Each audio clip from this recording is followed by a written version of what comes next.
కదా. ఏం సార్ మీరు చెప్పండి సార్. ముఖ్యంగా టీవీ మీ యోయో టీవీ ప్రేక్షకులకు మీకు మా సోదరులందరికీ గుడ్ ఈవినింగ్. ముఖ్యంగా మా అందరి మిత్రుల్ని అభినందించాలి. ఎందుకంటే సర్ ప్రక్రియ అనేది స్వాగతిస్తున్నారు. గ్రేట్. ఎందుకంటే వి షుడ్ ఒక రెస్పాన్సిబుల్ సిటిజన్, ఒక బాధ్యతాయుతమైనటువంటి ప్రతిపక్ష పార్టీగా బాధ్యతాయుతమైనటువంటి రాష్ట్ర ప్రభుత్వానికి రిప్రజెంట్ చేస్తున్నటువంటి రెవెన్యూ కానీ వాళ్ళు ఒక ఏకాభిప్రాయంతో స్వాగతిస్తున్నారు. That we should appreciate. అంటే ఇక్కడ అర్థం ఏమవుతుంది మీకు దీని ద్వారా?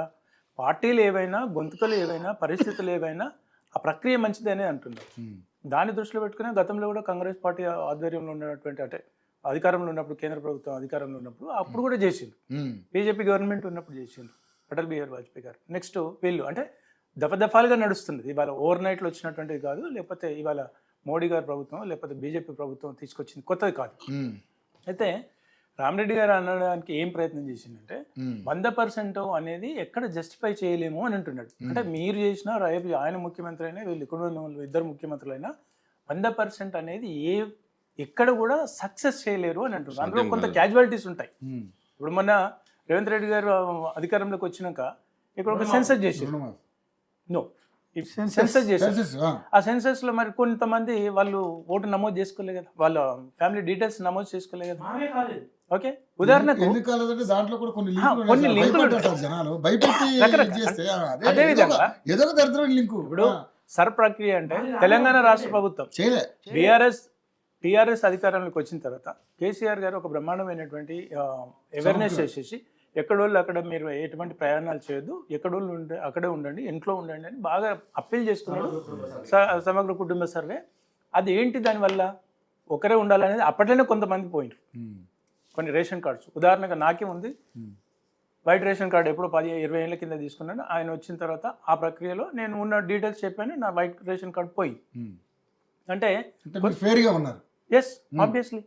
అదే దాంతోపాటు అంటే ఎక్కడ డూప్లికేట్ ఉంది, ఎవరున్నారు, ఒక నియోజకవర్గంలో ఎంత ప్రజలు ఉన్నారు, ఈ హైదరాబాద్కు కావాల్సినటువంటి మౌలిక వసతులు ఏంటి, గ్రామీణ మున్సిపాలిటీలో ఉన్నటువంటి మౌలిక వసతులు ఏంటి, ఎంత పాపులేషన్ ఉందని తెలవడం కోసం ఆ రోజు కేసీఆర్ గారి ఆధ్వర్యంలో జరిగింది. అంటే అప్పుడు స్వాగతించాలో వద్దా?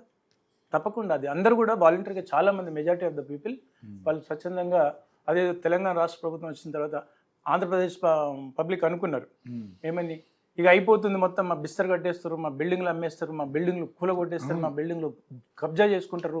ఇవన్నీ అంటే ఆపోజిషన్ వాళ్ళు ఎవరు చేసేటువంటి ప్రయత్నం వాళ్ళు చేశారు. కానీ జరిగిందా? వాళ్ళ మీద భౌతిక దాడులు అయినాయి, వాళ్ళ ఆస్తులు ఏమన్నా జప్తు చేసిండ్రా? మంచి పాయింట్ గుర్తు చేశారు. ఆ రోజు సమగ్ర కుటుంబ సర్వే చేసినప్పుడు ఆంధ్రలో అంతా వెళ్ళిపోతారు అంటే తెలంగాణ రాష్ట్రం తెలంగాణ వాదంతో అధికారంలోకి వచ్చినాక ఫస్ట్ ప్రక్రియ అది చేసిండు. ఇక ఇది దీనివల్ల మొత్తం ఏదో వెళ్ళిపోతారు, జరగలే కదా. అంటే ఆరోపణలు చేసేది ఏ విధంగా అర్థవంతమైనటువంటి ఆరోపణలు చేస్తే తెలుసుకుంటారు ప్రజలు. సరే, ఆ టైంకి మాత్రం ఇబ్బంది ఉంది. ఇవాళ సోదరుడు అంటున్నారు ఈ ఓట్లు ఈ సెక్షన్ ఆఫ్ పీపుల్కే కాంగ్రెస్కి వేస్తారు, లేకపోతే ఎంఐఎంకి వేస్తారు, బీజేపీకి వేస్తారు, బీఆర్ఎస్కి వేస్తారు అనేది. అంటే ఇంట్లో కుటుంబంలోనే భార్య ఒక ఓటు వేస్తే భర్త ఒక పార్టీకి వేస్తున్నాడు, భర్త ఒక పార్టీకి వేస్తే కొడుకు ఒక పార్టీకి వేస్తున్నాడు. మెజారిటీ నీకు ఉండదు. ఎవరు కూడా రవి ఏ పార్టీకి ఓటేస్తారో మీరు చెప్పండి. ఇవాళ అంటే మీరు చెప్పారా? మాకు ఎప్పుడైనా మాట్లాడాము, మన సందర్భం వచ్చిందా? వీళ్ళందరూ కాండవాళ్ళు కట్టుకున్నారు, పోనీ వీళ్ళు నన్ను చెప్పమనండి, ఈ ముగ్గురు నేను ఏ పార్టీకి ఓటేస్తాను అంటే చెప్పలేని పరిస్థితిలో తీయడం అనేది అది అసాధ్యం. నెక్స్ట్, దేశవ్యాప్తంగా 12 రాష్ట్రాలలో 13 రాష్ట్రాలలో చేసినటువంటి ఈ సర్ ప్రక్రియలో 8.5 కోట్లు 8.70 లక్షలు రిమూవ్ చేశారు. 1,20,00,000 కొత్త ఓటర్లను కూడా నమోదు చేశారు. అంటే ఈ 7.85 కోట్ల దానికి ఏంటంటే 3,40,00,000 వచ్చేసి పర్మనెంట్ చేంజ్ ఆఫ్ అడ్రస్ ఉన్నారు. అంటే ఉదాహరణకు బెంగాల్ ఉన్నారు, లేకపోతే ఇక్కడ ఉన్నారు, లేకపోతే ఇక్కడ ఉన్న వాళ్ళు ఇంకో దగ్గర ఉన్నారు. 1,40,00,000 డబల్ ఉన్నారు, ఇంతకుముందు సోదరుడు చెప్పినట్టుగా. అదేవిధంగా 1,40,00,000 వచ్చేసి నో అడ్రస్. రవి ఉన్నాడు, పశుపతి ఉన్నాడు, ఆయన అడ్రస్ లేదు, ఏం లేదు. ఉంది అడ్రస్, పేరు ఉంది ఓటర్లో, బట్ లేదు. 90 లక్షలు డెత్ అంటే రఫ్గా. 75 లక్షలు other reasons what ever. Next 1,20,00,000 new registrations అయినాయి. అంటే ఉత్తరప్రదేశ్లో హైయెస్ట్ ఎక్కువ ఉంది. ఆయన యావరేజ్ అన్ని రాష్ట్రాలతో పాపులేషన్ చూసుకుంటే 12% ఇవన్నీ సర్ ప్రక్రియ ద్వారా జరిగిపోయినటువంటి వాస్తవం. దీన్ని అందరు స్వాగతించాలి. అదేవిధంగా మీరు ప్రధానంగా ముస్లిమ్స్ ఎందుకు టార్గెట్ చేస్తున్నారు అంటే మీకు ఒక ఉదాహరణ చేస్తారు. అంటే డూప్లికేట్ పేర్లు ఇప్పుడు రవి అనేటైన లేకపోతే పశుపతి అనేటైన చనిపోయిండు అని రాసిండ్రు, కానీ ఇగో ఈయన పశుపతి అంటే కరీంనగర్ జిల్లాలో రీసెంట్గా ఒక 2000 మంది శ్రీనివాస్ అని ఉంటారు. శ్రీనివాస్ అనే పేరు వాళ్ళు ఒక గ్రూప్ తయారైపోయి వాళ్ళు ఒక పెద్ద ర్యాలీ తీసిండ్రు. శ్రీనివాస్ అనే నేమ్స్ అంటే ఈ తెలుగు రాష్ట్రాలలో వెంకటేశ్వర స్వామి గొప్ప వ్యక్తి, ఆరాధ్య దైవం కాబట్టి శ్రీనివాస్ అనే పేరు చాలా మంది ఉంటారు. వెంకటేశ్వర్లు చాలా మంది ఉంటారు. మీ పేరేంటి? అన్న పేరు ఏం పేరు? రవి. అంటే ఈ రవి ఒక రవి చనిపోయిండనో ఒక రవి హైదరాబాద్కి వెళ్ళిపోయిండనో చెప్తే ఇగో ఈ రవిని పట్టుకొచ్చేసి ఈయన బతుకున్నాడు అని చెప్తే ఎట్లా? ఇవాళ మహమ్మద్ ఆసిఫ్ ఉంటాడు. మహమ్మద్ ఆసిఫ్ ఎంతమంది పేర్లు ఉంటాయండి? ఉండొచ్చు చాలా మంది. మరి ఇప్పుడు మహమ్మద్ ఆసిఫ్ని తీసేసిండ్రు, కానీ ఇగో ఈయన మహమ్మద్ ఆసిఫ్ అని మట్టుకొస్తుంది అని అదెంత అందుకే ఆధార్ లింకింగ్ చేసిరంట చెప్తున్నాను. అంటే వాళ్ళ ఆరోపణలకు ఇది ఎగ్జాంపుల్ చెప్తున్నాను. ఇప్పుడు సమస్య ఎట్లుంటుంది అంటే వాళ్ళు ప్రతిపక్ష పార్టీలు బాధ్యతాయుతంగా ఉండాలి. అది ఎప్పుడైనా కావచ్చు. అంటే కేంద్రంలో ఇప్పుడు వీళ్ళు ఉండొచ్చు, రాష్ట్రంలో వీళ్ళు ఉండొచ్చు, ఎవరైనా ఉండొచ్చు. ఈ ఆరోపణలు ఇప్పుడు వాళ్ళు ఏమంటారు, పర్సనల్ డేటా లింకప్ చేస్తున్నామో మీ పర్సనల్ డేటా అమ్ముకుంటారా లేకపోతే మొత్తం వాళ్ళకు స్వేచ్ఛ ఉండదా అని అంటారు. ఓకే, లేకపోతున్నామో లింకప్ చేయమంటారు. ఉంటే లింకప్ చేస్తామంటేనే ఎలా వద్దంటారు. అంటే వీళ్ళందరూ ఒకవేళ వీళ్ళే డిమాండ్ చేయొచ్చు కదా, ఆధార్ లింక్ చేయమని. కాంగ్రెస్ పార్టీ మేజర్ పార్టీ ఉంది కదా, వాళ్ళ ఇండి కూటమి, వాళ్ళు కూడా ప్రాంతీయ పార్టీలతో కలయికతో ఉన్నారు కదా, మరి వాళ్ళు కూడా చేయొచ్చు కదా. అప్పుడు ఏం చేస్తారు వాళ్ళు? పార్లమెంట్ లో చట్టాలు చేసేది వీళ్ళే. పార్లమెంట్ చట్టాలు సుప్రీంకోర్టు ఎవరైనా ఏం చేస్తుంది, పార్లమెంట్ ఒక గైడ్ లైన్స్ ఇచ్చేసి పార్లమెంటు ఒక రూపకల్పన చేసుకుని దాని ప్రెసిడెంట్ ద్వారా 2 సభల నుండి ఆమోదం పొందిన తర్వాత అధికారికంగా ప్రెసిడెంట్ అప్రూవ్ చేసిన తర్వాత ఆ గైడ్ లైన్స్లో ఏమన్నా లోపాలు ఉంటాయి, ఆ ఇంప్లిమెంటేషన్లో ఏమైనా లోపాలు ఉంటే చేయడానికి పంచాయతీ చేయడానికి సుప్రీంకోర్టు, కానీ supreme court will not do any rules and regulations. అది ఓన్లీ జస్ట్ డ్రైవర్. బస్సు తయారు చేసేది వీళ్ళు, వాళ్ళు బస్సు డ్రైవర్లే. బస్సు బాబు నువ్వు రోడ్డు దిగినవు, రోడ్డు ఎక్కినవు, సరిగ్గా నడుపు అని చెప్పే సుప్రీంకోర్టు డైరెక్షన్ ఉంటుంది. కానీ సుప్రీంకోర్టు ఎటువంటి కొత్త నిర్ణయాలు తీసుకొని రాజ్యాంగంలో కాన్స్టిట్యూషనల్ అమెండ్మెంట్ చేయదు. అదేవిధంగా ఇప్పుడు డెత్ కేసెస్ ఉదాహరణకు వెస్ట్ బెంగాల్ ఉన్నాయి, చాలా మంది అంటారు. మీరు అంటున్నారు ఏమని ఒక మాట అన్నారు, మీరు మాట బాగా వర్కౌట్ అయిందని. వర్కౌట్ అవుతుంది అనేది మీరు విత్డ్రా చేసుకోవాలి. వర్కౌట్ అంటే దేనికి వర్కౌట్ అంటే వాళ్ళు గెలవడానికి వర్కౌట్ అయింది, అది తప్పు కదా, కావచ్చు, అది తప్పు కదా. మనం ఎట్లా అనుకుంటాం ఒకటి నేను ఎందుకన్నానండి, ఏమి కాదు మీరు మామూలుగా ఫేక్ ఓటర్లు తీయడం వల్ల అంటే వాళ్ళు కూడా ఏం చెప్పారు, వాళ్ళు కూడా ఏం చేసుకోరు తెలుసా, అంత మందిని తీసేస్తే మమ్మల్ని జనం ఇంతమంది యాక్సెప్ట్ చేశారు మాట్లాడారు, దాన్ని ఎట్లా తీసుకుంటారు. నెక్స్ట్ మీరు వెస్ట్ బెంగాల్ సోదరుడు ఏమంటున్నాడు, వెస్ట్ బెంగాల్ మీ టార్గెట్, వెస్ట్ బెంగాల్ ఫోకస్ చేసారు, రోహింగ్యాలు ఉన్నారని లేకపోతే విదేశీ సెటిల్ ఉన్నారని. వాస్తవానికి 75 సంవత్సరాల సుదీర్ఘమైనటువంటి ఈ స్వతంత్ర భారతదేశంలో ఒక బార్డర్కు 4000 అంటే ఆ రాష్ట్రానికి ఉన్నటువంటి అనుసంధానమైనటువంటి బంగ్లాదేశ్ మనకంటే పూర్ కంట్రీ. అక్కడ ఉన్నటువంటి మౌలిక వసతులు కానీ అక్కడ ఉన్నటువంటి జీవన విధానం కానీ మన భారతదేశం కంటే దీనంగా ఉంటుంది. అందుకని వాళ్ళు ఇక్కడికి వచ్చారు. ఇక్కడ అంటే మెరుగైన జీవితం కోసం వస్తున్నప్పుడు ఒక దేశం నుంచి రాకుండా చూడవలసిన బాధ్యత ఉంటది కదా. ఒక 800 కిలోమీటర్లు ఫెన్సింగ్, వితౌట్ ఫెన్సింగ్, 75 సంవత్సరాల చరిత్ర ఉండగా కూడా మనం ఎంత దౌర్భాగ్యమైనటువంటి పరిస్థితి అంటే ఇప్పుడు 75 మమత లేదు కదా, ఈ 2 పార్టీలే కదా సార్. అంటే గతంలో కమ్యూనిస్టులు 25-30 ఏళ్ళు, వీళ్ళు 15 ఏళ్ళు, ప్రయారిటీ లేదు. రవి గారు బంగ్లాదేశ్ ఎప్పుడు ఏర్పడింది తర్వాత ఎన్నికలకు వచ్చింది. పశ్చిమ బెంగాల్ మమతా బెనర్జీ ఓడిపోయింది, మేము స్వాగతిస్తాం, సరే ప్రజాస్వామ్యం స్వాగతిస్తున్నాం. కానీ ఆమెను ఒక విధంగా మాట్లాడు, ఈ ఏజెంట్ ఆ ఏజెంట్ ఇట్లా పోయింది, అట్లా అది కరెక్ట్ కాదు కదా. ప్రజాస్వామ్యం 3 సార్లు సరే ఆమె గెలిచింది, ఇప్పుడు ఓడిపోయింది, ఎవరికో సహజమే.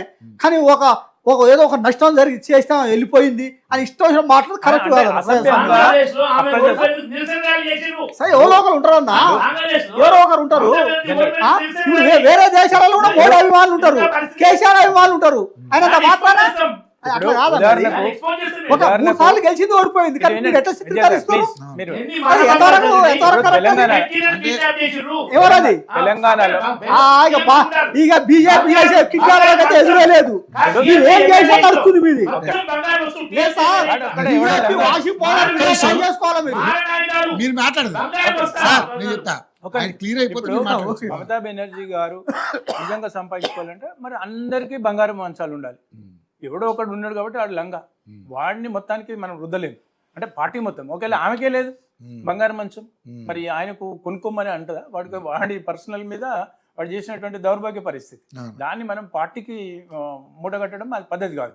అది ఎవరైనా గతంలో మన తెలంగాణ రాష్ట్రంలో కూడా బీఆర్ఎస్ అధికారంలో ఉన్నప్పుడు రోహింగ్యాలు ఉన్నటువంటి ముస్లిం ప్రాంతాలకు వెళ్ళేసి మీరు ఎవ్వరు కూడా అధైర్యపడొద్దు, మీకు ఓటకు ఆధార్ కార్డు అన్ని ఏర్పాటు చేసే బాధ్యత అని నిర్భయంగా ఈ మీ- పాకిస్తాన్ ఆయన ఇచ్చినా, అన్నారు. బంగ్లాదేశ్ ఇచ్చినా మీకు ఓటాకి ఇస్తాం. అని ఇదే శైలి అవ్వాలి ఎమ్మెల్యే. అంటే ఇవన్నీ అయ్యప్పుడు కాదు. ఇవన్నీ అన్నటువంటి సందర్భాలు ఉన్నాయి కదా.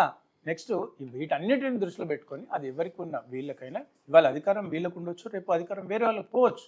కానీ అది కానీ ఆ మనం- స్టేట్మెంట్ మాత్రం మరి దారుణం లేండి. మరి అది అంటే తప్పదు. మీకు అక్కడ ఫెసిలిటీ ఉంది అన్నట్టే కదా. మరి ఇప్పుడు మీరు ఉదాహరణకు కరోనా టైం చూద్దాం. కరోనా టైంలో ఎన్ని రాష్ట్రాల నుండి ఎన్ని ట్రైన్లు వేరే రాష్ట్రాల నుండి హైదరాబాద్కి వచ్చినాయి, హైదరాబాద్ నుండి ఎన్ని ట్రైన్లు ఎన్ని వేల మంది ఎన్ని లక్షల మంది బయటకు వెళ్ళారు. ఇక్కడ నుంచి హైదరాబాద్ నుంచి బీహార్కు ఎక్కువ పోయారు. ఇక్కడ మొన్నటికి ఫ్రీ ప్రొవైడ్ చేశారు మొన్న జరిగినటువంటి వెస్ట్ బెంగాల్ ఎలక్షన్స్ లో హైదరాబాద్ టెక్నికల్ గా అంటే వాళ్ళు బట్టలు వేసేవాళ్ళు లేకపోతే గోల్డ్ వర్క్ చేసేవాళ్ళు ఇంకా వేరే వేరే వర్క్ వేల మంది వెళ్ళారు. వేల మంది కాదు అంటే రాష్ట్రం మొత్తంలో ఒక హైదరాబాద్కే వేల మంది, రాష్ట్రం మొత్తంలో లక్షల మంది. మరి ఎక్కడి నుండి వెళ్ళారు? అంటే మీరు ఇక్కడ అవకాశవాదం కోసం మీరు అంటే పార్టీలు వేరే అయినా కూడా ఏ పార్టీ ఆ పార్టీ అంటే వాళ్ళు అనట్లేదు. ఎక్కడ ఓటు ఎక్కేస్తున్నారు అక్కడ కూడా ఎక్కడ వేస్తారు? అంటే వాళ్ళు వీళ్ళు 10,000 రాష్ట్రాల్లో కొరకు వచ్చారు వెళ్ళిపోరండి. ఇప్పుడు వాళ్ళను రాష్ట్రాలు ఇక్కడ- మనం ఏం అనలేము కదా ఇప్పుడు రాష్ట్రాలు వీళ్ళు క్రియేట్ చేసినటువంటి వీళ్ళకు ఒక దొంగోట్లను ఒక బ్యాంకు తయారు చేసుకుంటారు. ఒక ఆధార్ కార్డు అందుకే అడిగాను సార్. ప్రాబ్లం ఇప్పుడు ఆధార్ కార్డు లింక్ చేస్తే ఇప్పుడు ఇప్పుడు ఇప్పుడు ఇప్పుడు హైదరాబాద్ లో నేనే ఉన్నాను, ఓటు హక్కు ఉంది నాకు ఇక్కడ. నాకు నా తర్వాత బంగ్లాదేశ్ లో నాకు ఓటు హక్కు ఉంది.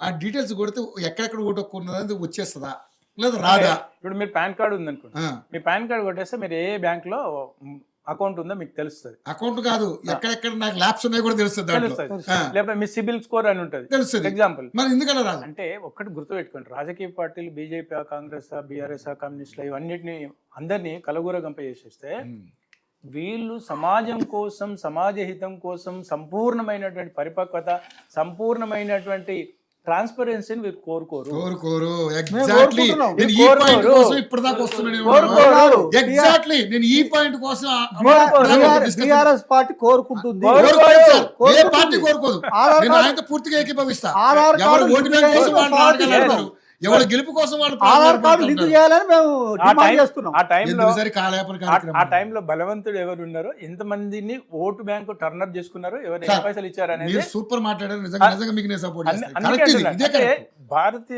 భారతదేశంలో ఉన్నటువంటి ప్రతి ఒక్క అంశాన్ని ప్రతి ఒక్క వెసులుబాటును ప్రతి ఒక్క లొసుగుల్ని రాజకీయ పార్టీలు వాడుకుంటారు. వాళ్ళు లేకపోతే వాళ్ళ మనుగడ ఉండదండి. రైట్. అన్ని సవ్యంగా జరిగితే రేపు ట్యాక్స్ ప్లేయర్ కానీ లేకపోతే ఇంకోరు కానీ వీళ్ళందరికీ రేపు ఉదాహరణకు ఇవాళ అనుకోకుండా కాంగ్రెస్ అధికారంలో ఉంది, ఇంకో 5 సంవత్సరాల అధికారంలో ఉంది, ఇంకో 5వ సంవత్సరంకు ఆటోమేటిక్గా కొంత వ్యతిరేకత ఉంటుంది. అప్పుడు వీళ్ళు బాగా ఎక్కువ వర్క్ చేస్తారు. ఆ వర్క్ చేసినప్పుడు ఇట్లాంటివి కొంత వాడుకుంటారు. ఇవాళ వీళ్ళ మీద సహజంగా వ్యతిరేకత వస్తుంది. ఇవాళ మొన్నటికి కూడా సహజంగా వ్యతిరేకత బీఆర్ఎస్ పార్టీ మీద వచ్చింది. ఎన్ని సంక్షేమ పథకాలు పెట్టినా పెట్టకపోయినా అంటే ఒక ప్రజలు కూడా ఒక కొత్త మార్పును కోరుకుంటారు. ఆ మార్పును కోరుకునేటువంటి క్రమంలో వీళ్ళకి ఒక వజ్రాయుధం లాంటిది ఇలాంటివి పెట్టుకుంటారు. అప్పుడు ఎవరు ఎంతవరకు ఎఫెక్టివ్గా పనిచేశారు, ఎఫెక్టివ్గా గ్యాదరింగ్ చేశారు అనేదే ముఖ్యం. ఇవాళ మీరు లోయర్ లెవెల్ ఉన్నారు కదా, ఇప్పుడు మూసీ నది ప్రాంతాలలో గతంలో కాంగ్రెస్ పార్టీ అధికారంలో ఉన్నప్పుడే కట్టారు కదా, బీఆర్ఎస్ పార్టీ అధికారంలో ఉన్నప్పుడే కట్టారు కదా, బీజేపీ పార్టీ ఆ శాసనసభలు కొంతమంది ఎమ్మెల్యేలు ఉన్నారు కదా.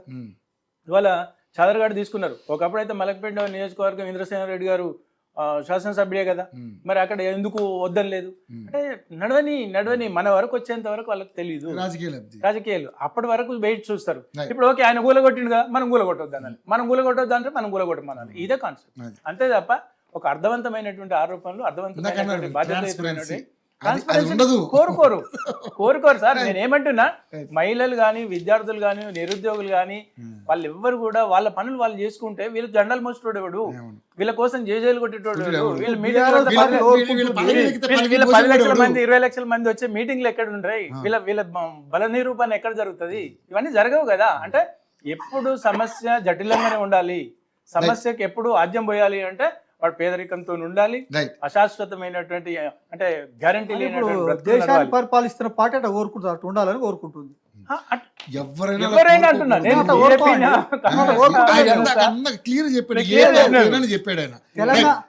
తెలంగాణ రాష్ట్రంలో యువత ఎక్కువ మంది రాజకీయాలలోకి వచ్చారు. ఇంకోటి మన సోదరుడు చెప్పినట్టుగా గ్రామీణ ప్రాంతాలలో ఉండదు అని అంటే, గ్రామీణ ప్రాంతాలలో ఒకప్పటికి ఇప్పటికి ఎఫెక్ట్ ఏంటంటే, రవి నాయన పేరు ఏందో నాకు తెలుసు, పశుపతి ఎవరు, పశుపతి నాయన పేరు ఎవరో తెలుసు. సో అందుకని వాళ్ళు ఇమ్మీడియట్లీ చెప్తారు కాబట్టి ఐడెంటిటీ ఉంటుంది. కాబట్టి అక్కడ దొంగ ఓట్లు, డూప్లికేట్ ఓట్లు పెట్టడానికి లేదు. ఒకవేళ మ్యూచువల్ అండర్స్టాండింగ్, విద్యాసాగర్ గారు ఎలక్షన్ ఆఫీసర్ ఉండడానికో, ఇగో రవి ఉంచినావు కదా, అయితే నువ్వు పశుపతి కూడా ఉంచు, మరి పశుపతి తీసేస్తే రవి తీసేసి, అంటే మ్యూచువల్ అండర్స్టాండింగ్. నా 2 పెడితే నువ్వు 2 పెట్టి, నీ పార్టీ 2 పెట్టు, చాలా చూసుకుందాం. లేదంటే అది తీస్తే ఇది తీయాలి. సో ఇప్పుడు మీరు గ్రామీణ మున్సిపల్ అర్బన్ లో మీరు పక్కింటోడు ఎవడో తెలియదు, వాని ఇంట్లో కిరాయికి ఉండేటువంటి పేరు ఆయనకి తెలియదు, వాని ఇంట్లో ఎంతమంది ఉన్నారో తెలియదు. రామరెడ్డి సార్ చెప్పింది అదే, నువ్వు నేను రిగ్గింగ్ చేసి పంచుకోరా, ఒకప్పుడు జరిగింది అట్లా.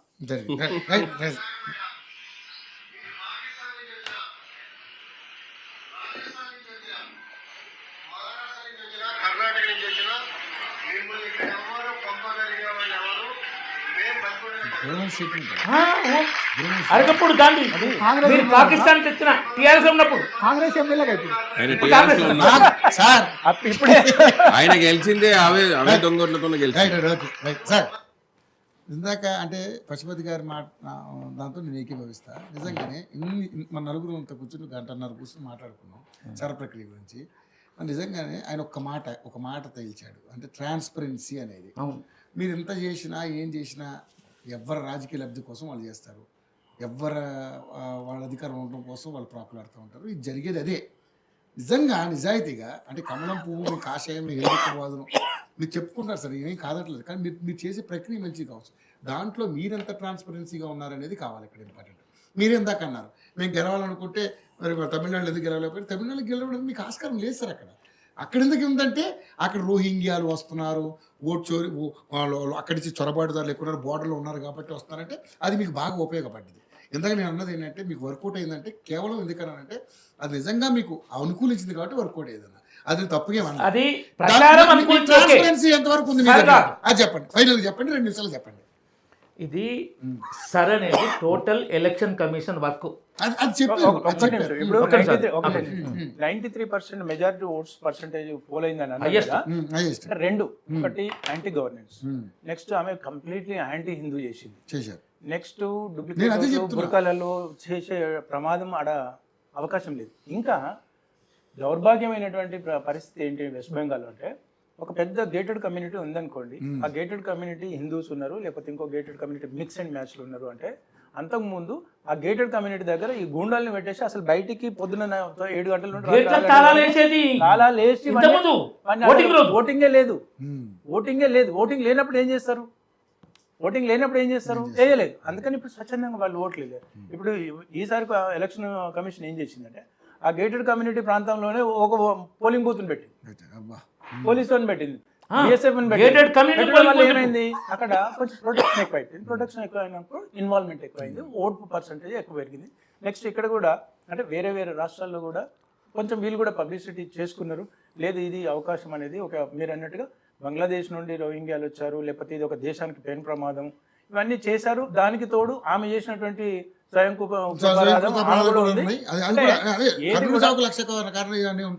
ఎందుకంటే ఆమె చేయాల్సిన కొన్ని విషయాలు చేయలేకపోయినాయి. ఇప్పుడు మనం కూడా చూస్తున్నాం కదా, మహిళ ఉండి ఇది ఆర్జేకర్ కాలేజీలో జరిగినటువంటి దాన్ని చాలా బాగా అది ప్రపంచం మొత్తం కూడా ఇట్లా ఇట్లా ఏం చేసుకునేటువంటి పరిస్థితి. విదేశాలి మహిళల మీద కూడా మూకుమ్మరి రేపులు. ఇవన్నీ కూడా ఆమెకి కొంచెం ఇప్పుడు ఈ 3 పార్టీలు ఉన్నాయి, యాంటీ ఇన్కంబెన్సీ. ఈ 3 పార్టీలు ఉన్నాయి, వేరే కమ్యూనిస్టులు ఉన్నాయి, ఇంకా వేరే పార్టీలు ఉన్నాయి. ఇలా సౌదీలోనో లేకపోతే ఇక్కడ అక్కడ ఉన్నటువంటి మగ్గినటువంటి anti nation without passport without work పర్మిట్లు చేస్తే లక్షల మంది వేల మంది వేరే వేరే దేశాలలో ఉన్నారు. మరి వాళ్ళందరిని ఒక్కడైనా తీసుకురాగలుగుతారా? మన దేశంలో మాత్రం ఎవడైనా ఉండొచ్చు, ఎవరికైనా పాస్పోర్ట్లు ఇస్తారు, ఎవరికైనా ఆధార్ కార్డులు ఇస్తారు. మరి వీళ్ళ తెలివికి వీళ్ళ ముఖాలకు ఒకటి చెప్పమని అంటే అక్కడేమో మనోడు ఒక అగెనిస్ట్ రూల్ పనిచేయదు, ఇక్కడ మాత్రం మనం ఫుల్ అగెనిస్ట్ దేశానికి పనిచేయాలి. చెప్పండి సార్, ఫైనల్గా 2 minutes లో చెప్పాడు. 2 minutes అంతే. ఈ సర్